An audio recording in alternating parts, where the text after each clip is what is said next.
Welcome to Brain Vision. In this question we have given two rigid boxes and containing different ideal gases, and both are placed on the table.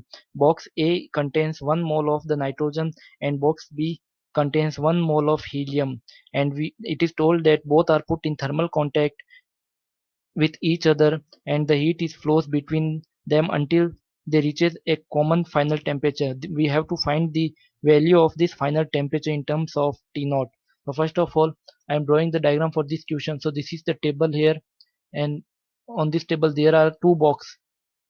So this is the box A and this is the box B, and it is told that in box A there is 1 mole of nitrogen gas. So this is the nitrogen gas and the temperature of nitrogen gas is T naught, and in this there is helium gas and the temperature of this helium gas is 7 by 3 times of T naught, and both has 1 mole. Now as we can say that from first law of thermodynamics,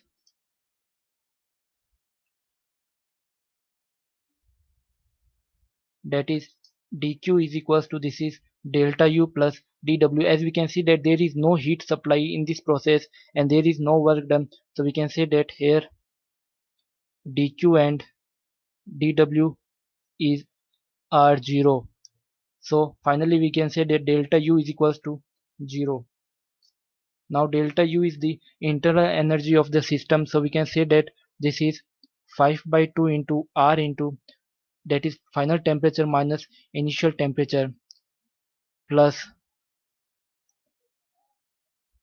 this is 1 into 3 by 2 into R into, this is final temperature minus initial temperature, that is 7 by 3 into T naught is equals to 0.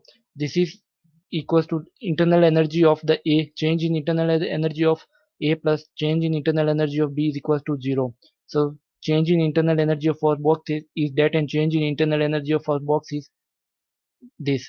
So finally we can say this will comes out to be, after solving this we get the value of final temperature Tf, and this is equals to 3 by 2 times of T naught, and this is our answer for this given question. We can say for that option D is the correct choice. Thank you.